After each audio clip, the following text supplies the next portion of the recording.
So what are the parts of this game of who's right? I've just mentioned one of them. One part is moralistic judgments, learning how to go up to our head and think basically in terms of right and wrong, good and bad, normal, abnormal.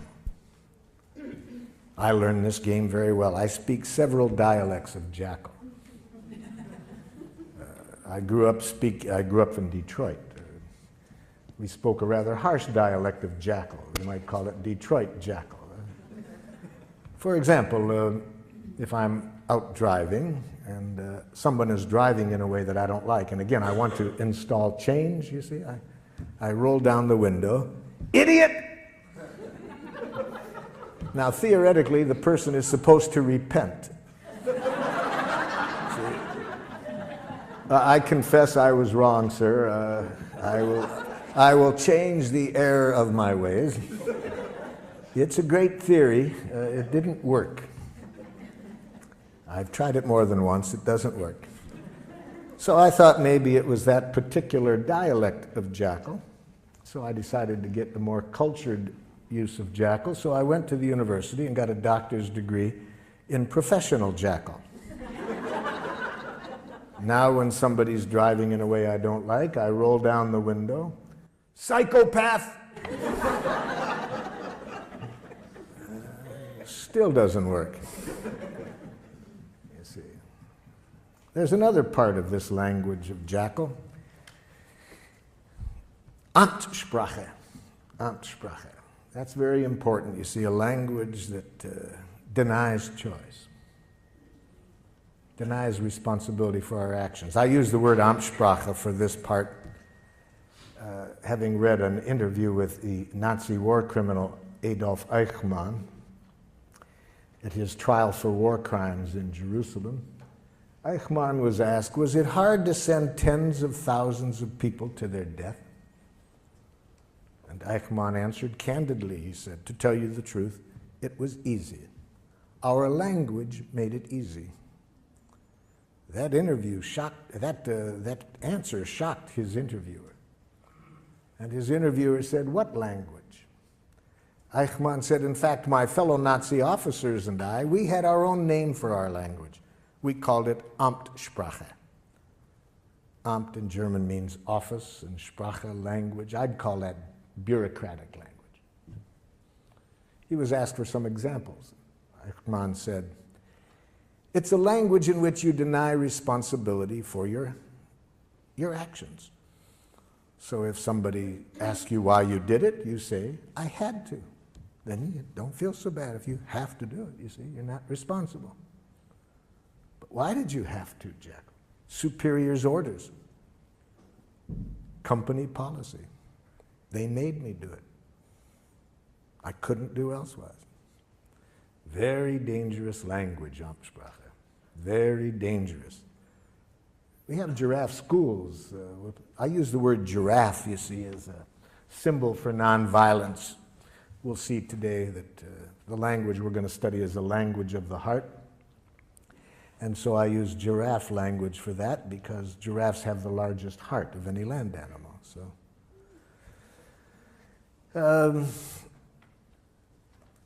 giraffe requires always being conscious of choice, you see. We never do anything that we don't choose to do. But I was teaching giraffe to a group of parents and teachers in one community, and we have giraffe schools throughout the world. We have 5 in Israel, 4 in Palestine, some in Serbia, and so forth.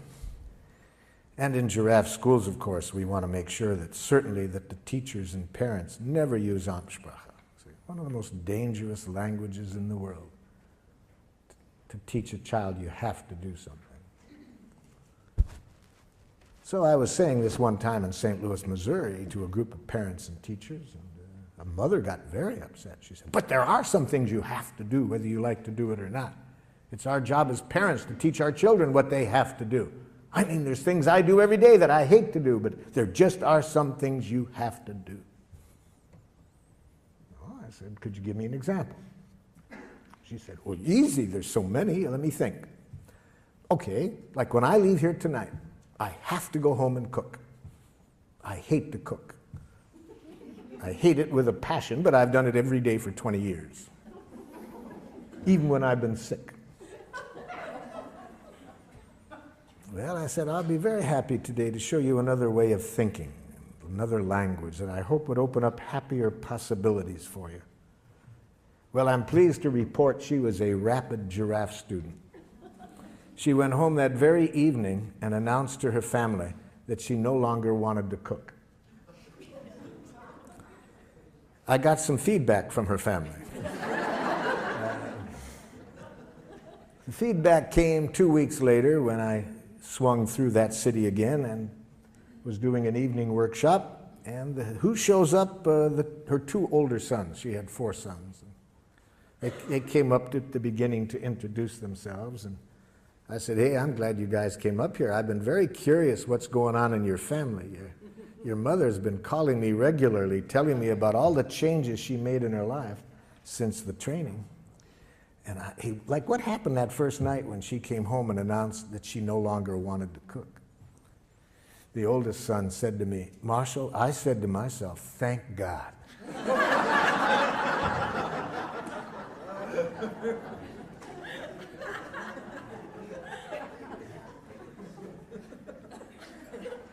I said, help me understand that one. He said, I said to myself, now maybe she won't complain at every meal, you see. You see, natural giving, what I started the day off with that song, anything we do in life that isn't coming out of that energy, we pay for it and everybody else pays for it. Anything we do out of fear of punishment, if we don't, everybody pays for it. Anything we do for a reward, everybody pays for it. Everything we do to make people like us, everybody pays for it. Everything we do out of guilt, shame, duty, obligation, everybody pays for it. That isn't what we were designed for. We were designed to enjoy giving, to give from the heart.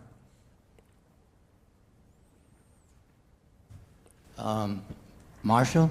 Yes. I'm over here. My son brought me to one of your seminars, and I met you some 10 years ago. Yes. In Oakland. Yes. Now I'm trying to bring my son back to come here, and he said last night when I told him I was coming here, he said, well, why don't you go? I have a couple of appointments. Maybe you could teach me something. So I thought I would come to learn something. Maybe I could teach him. But I'd like to teach him, and I don't know how to do that. Well, I'd like to teach him to at least give me the time of day to communicate with him. He doesn't do that willingly. Okay. And when I try to demand it, it becomes worse. Yes. So how do I do that? Well, that'll be a good situation to work on today, because I'm going to ask everyone to think of a situation right now where somebody's behaving in a way you don't like. So in this case, it's your son who, when you ask him to communicate, he says no. The first thing I'll suggest is you can't teach anybody anything. That's right. And to have that as an objective is itself to create problems. So, yeah. So let's change the objective. Let's never try to teach anybody anything or to change anybody. If that's your objective, you'll create resistance. So that'd be my first suggestion today. Never try to teach anybody anything or to change anybody. That clear? Yeah. Okay. So what do you do then? Give up? No. See, this is the thinking that's been shaped in us by Jackal. See, the game of who's right, win, lose. So then if we can't change and win, then the option we think of is to be a chump and lose, you see. We've been educated to think in those two ways, win, lose, right, wrong. No, I'll show you a way, another option. Okay, let's get into it. Let's give you a chance to practice it. Some of you have already thought of situations, such as somebody you want very much to communicate with, they say no.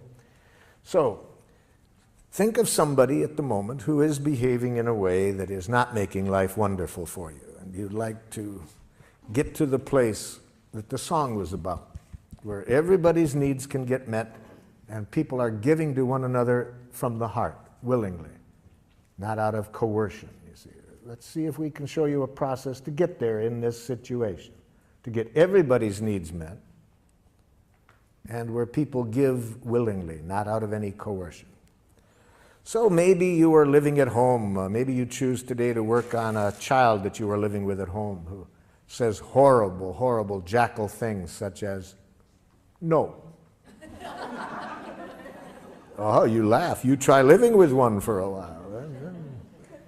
Please brush your teeth. No. Maybe you are living at home with a jackal-speaking partner who says horrible jackal things such as, that hurts me when you say that. We'll see today that it's a violent act to say others make you feel as you do. See? To imply that others can make you feel hurt or angry. Maybe at work somebody's behaving in a way you don't like. They come late. They're not producing as well as you would like. Maybe your next door neighbor has been sexually molesting children. Whoever you want to pick, somebody who's behaving in a way you don't like. And you'd like to see how we would arrive at the objective of creating the quality of connection that will get everybody's needs met through natural giving. That's our objective. Okay? Now, open up your materials to the last page, second to the last page. At the top it says, expressing how we are and what we would like.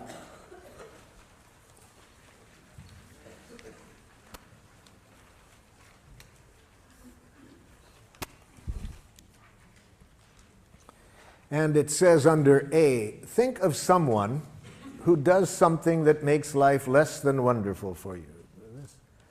So this person that I'm asking you to think about, who's presently behaving in a way you're not crazy about, and what I'd like you to do is answer this question.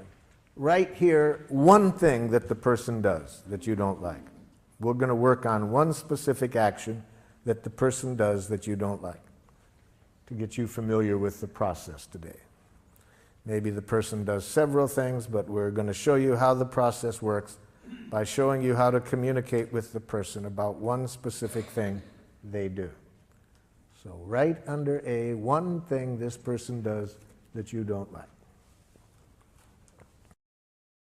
Now, when I was here in San Francisco working with the school system back in the 70s, the superintendent of schools asked me to go into an elementary school. He said the parents are complaining about the quality of relationship between these teachers and the administrator. They said the tension in the school is so great that the parents want to take their children out of the school. So he asked if I would go in and see if I could open up better communication between the staff and the administrator. The plan was I would meet first with the teachers and then get the teachers and the administrator together. So in my meeting with the teachers, I started with the question that I just asked you. I said to the teachers, can you tell me one thing that the administrator does that makes it hard for you to work with him? I was asking for an observation, a concrete behavior. What is one thing he does? The first teacher to respond said this: he has a big mouth. Now, can you see the difference between the question I asked and the answer I got? I did not ask, what size mouth does the principal have? So this teacher was giving me an evaluation, an analysis that implies wrongness. You see, we've been so trained to think that way that sometimes we can't separate fact and opinion. All we see is our enemy image.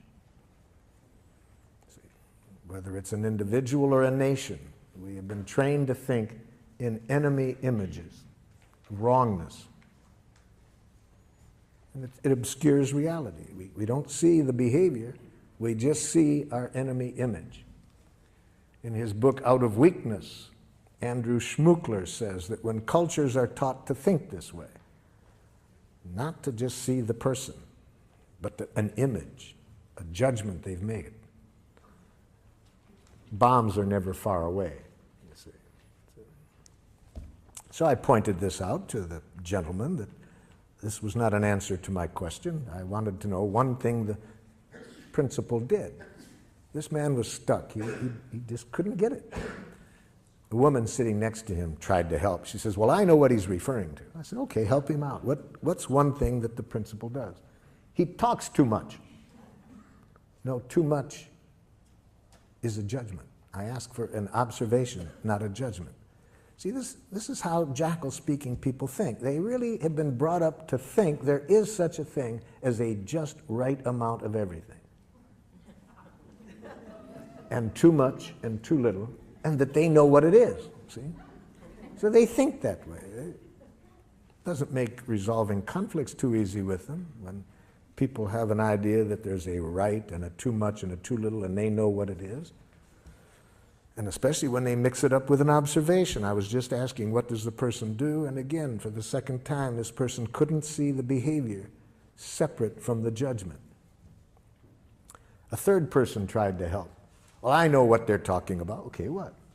He thinks he's the only one that has anything worth saying.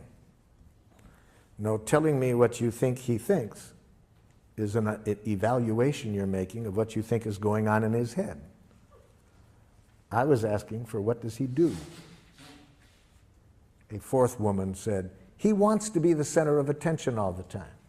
I said, now you're giving me a judgment or a diagnosis of his motives. Even if it's accurate, it's a diagnosis of his motives. It's not an observable behavior. My question was, what does he do? Now the entire faculty sits there quiet. Nobody can answer the question. And one of the women said to me, boy, Marshall, that's hard to do. Yes. In fact, the philosopher Krishnamurti says that to observe without evaluating is the highest form of human intelligence, you see.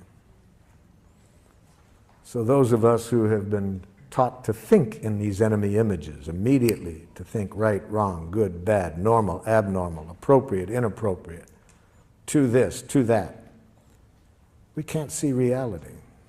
All we see is our enemy images. Well, with great help, with great effort on my part, I finally got them to get rid of the images and answer this simple question: what does he do?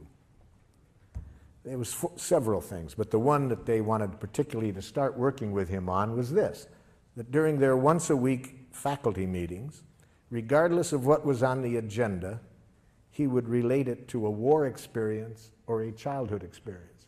And the average meeting lasted 20 minutes longer than it was scheduled. Okay, that answered my question of what he did. He talked about war experiences, childhood experiences, rather than sticking to the agenda. I said, have you called that to his attention? They said, well, we can see now that when we tried to talk to him about it, these other judgments get mixed in, and he gets defensive. So they thought it would be a good idea to talk to him about it, but they asked if I would be at the meeting just in case. So I attended their next staff meeting, and I saw rather quickly what they were talking about, because almost as soon as an issue came up, the principal would say, oh, that reminds me of a time, and he would start to tell a story. And I was waiting for somebody to confront him on this in Giraffe, but instead of that, there was a lot of nonverbal jackling going on.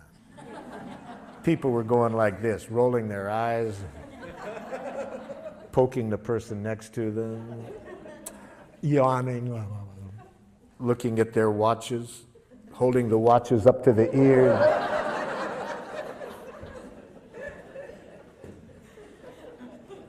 And I watched this scenario going on for a while, and I said, excuse me, but isn't somebody going to say something? Now there's a silence, and the man who spoke up in our first meeting, I could just see him getting his courage up, and he looks at the principal and says, Ed, you have a big mouth.